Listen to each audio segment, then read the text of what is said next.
महाविकास आघाडीचे लोकप्रिय उमेदवार वसंतराव चव्हाण यांच्या प्रचारासाठी आवर्जून उपस्थित असलेले माजी मुख्यमंत्री कैलासवासी विलासरावजी देशमुख यांचे चिरंजीव आमदार धीरज भैया देशमुख, व्यासपीठावरील सर्व महाविकास आघाडीचे नेते पदाधिकारी, उपस्थित असलेल्या पंचक्रोशीतील सर्व महाविकास आघाडीचे कार्यकर्ते, मतदार बंधू आणि भगिनींनो,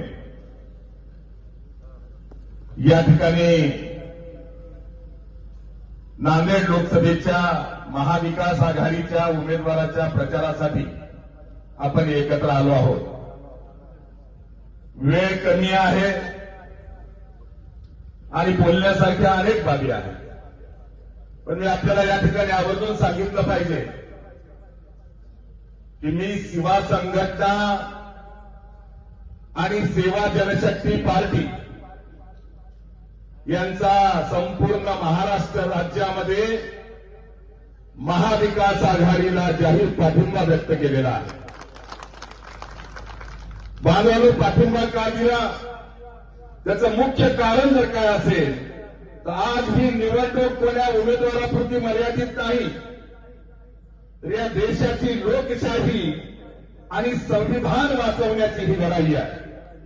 आणि या लढाईमध्ये आपण सगळ्यांनी मतभेद विसरून, पक्षभेद विसरून, जसं महाविकास आघाडीचे सर्व पक्ष एकत्र आलेले आहेत तसं आपण सर्वांनी येत्या 26 तारखेला महाविकास आघाडीचे वसंतराव चव्हाण या अत्यंत संयमी, सोज्वळ आणि सर्वांना घेऊन चालणारा उमेदवार यांच्या पंजा या निशाणीवर मतदान करून प्रचंड मताने विजयी करायचं आहे.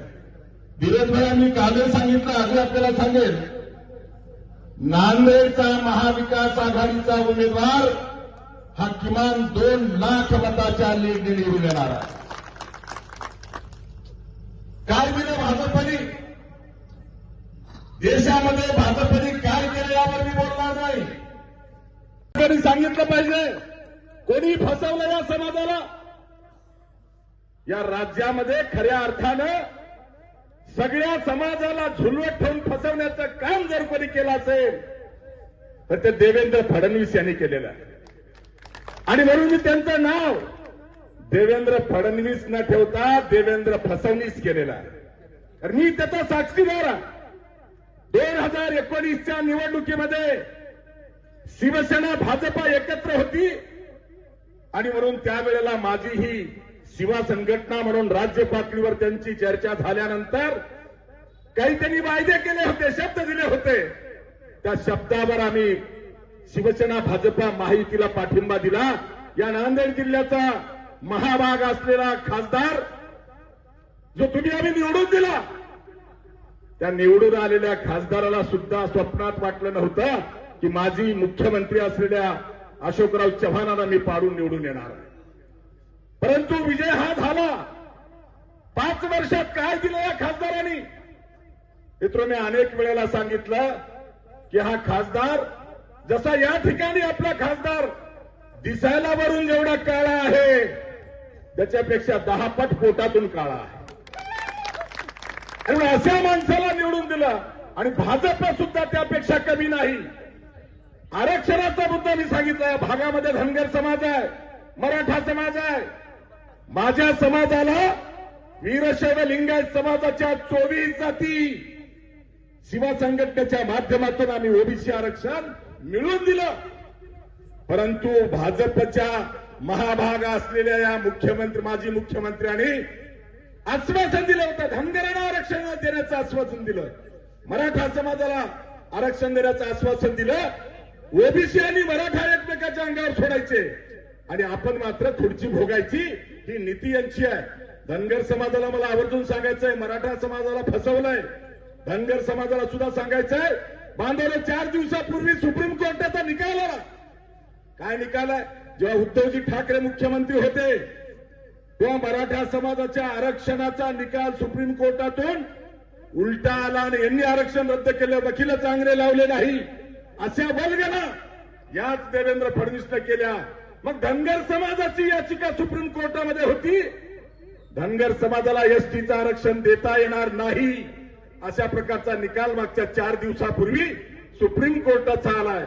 मग का सरकार तुमचं, राज्यात तुमचं, देशात तुमचं, तरी सुद्धा धनगरांचं आरक्षण देता येणार नाही. 2004 साली पंढरपूरमध्ये प्रकाश शेंडगेला अटलजींच्या उपस्थितीमध्ये धनगरांना आरक्षण देतो म्हणून त्या ठिकाणी प्रवेश दिला. 20 वर्ष संपले, डच र करता आलं नाही. त्यांची नियत साफ नाही. मराठा समाजाला सुद्धा झुजवत ठेवलं, त्यांच्यामध्ये गट निर्माण करायचा प्रयत्न झाला. आणि समाज म्हणून आपण लढताना आम्ही सगळे एक आहोत. मराठा असतील, ओबीसी असतील, दलित असतील, मुस्लिम असतील, आम्ही सगळे एक आहोत. त्यांच्या थापाला बळी पडण्याची आवश्यकता नाही. खरं तर यांची मात्र संस्था जी आरएसएस आहे, त्या आरएसएसचा मूळ एजेंडा आहे आरक्षण मुक्त भारत. आणि मग आरक्षण मुक्त भारत, काँग्रेस मुक्त भारत अशा प्रकारच्या वल्गना करणाऱ्या भारतीय जनता पार्टीच्या लोकांना आता यांची पार्सल घरी पाठवायची वेळ आलेली आहे. मित्रो, 5 वर्षामध्ये निवडून दिलेल्या प्रताप चिखलीकरांनी काय विकास केला? विकासावर बोलत बसायची आवश्यकता नाही. खासदार म्हणून प्रताप चिखलीकरांनी 5 वर्षामध्ये दिल्लीच्या संसदेमध्ये तोंड जरी उघडण्याचा पुरावा दिला तर मनोहर धोंडे राजकीय संन्यास घ्यायला तयार आहे. बोलू शकला नाही, त्यांची अवकाश नाही बोलायची. पण आता मात्र सोशल मीडियावरती वेगवेगळ्या क्लिप फिरत आहेत. नांदेडहून लोहा मार्गे जाणारी रेल्वे मी मंजूर केली. मी लोह्याला एकाला बाईट देताना सांगितलं होतं, लोह्याच्या शिवाजी चौकात या, पुरावे घेऊन या आणि तुम्ही काय केले ते दाखवा. हिंमत झाली नाही यायची. आणि म्हणून अशा प्रकारच्या थापा मारणाऱ्या प्रताप चिखलीकरांनी विकास केला नाही. काय केलं 5 वर्षामध्ये? तर चंद्रपूरचे 150 दारूचे दुकानं स्वतःला आणले. नवी पिढी, तरुण पिढी आमची बर्बाद करण्यासाठी यांनी आपल्या सत्तेचा, पैशाचा वापर केला. आणि म्हणून आता खरं तर भाजप ही भाजप राहिली नाही. नांदेड जिल्ह्यात भाजप 3 भाजप झाल्यात. एक निष्ठावंताची भाजपा, दुसरी प्रताप चिखलीकरांची भाजपा आणि तिसरी अशोक चव्हाणांची भाजपा. मी आपल्याला आपल्या भाषेत सांगायला हरकत नाही. राहू केतूचा उल्लेख झाला या ठिकाणी. मित्र, आपल्याला माहिती आहे ग्रहमान बदलले असं म्हणतो आपण.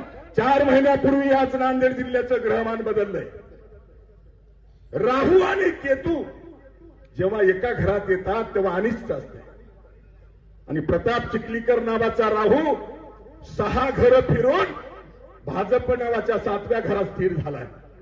आणि पिढीभर एकाच घरात राहिलेला अशोक चव्हाण नावाचा केतू आता रात्रीतून उडी मारून पुन्हा त्याच भाजपच्या घरात आलाय. आणि म्हणून राहू आणि केतू, प्रताप चिखलीकर आणि अशोक चव्हाण हे दोघंही भाजप नावाच्या एकाच घरात आलेत. म्हणून नांदेड जिल्ह्यावर अनिष्ट आहे.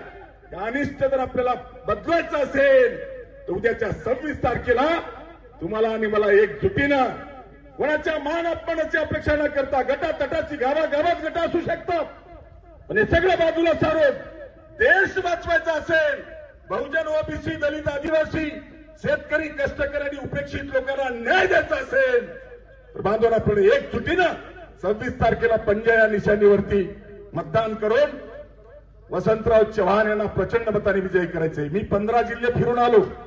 रात्री मी सांगितलं महाराष्ट्रातली हवा आपण बघितली असेल. मी स्वतः अनुभव घेतला. मी 15 जिल्ह्यामध्ये गेल्याच्या नंतर मला लक्षात आलं नांदेड आणि लातूरचाच उमेदवार नाही, 48 पैकी महाविकास आघाडीचे 35 उमेदवार राज्यामध्ये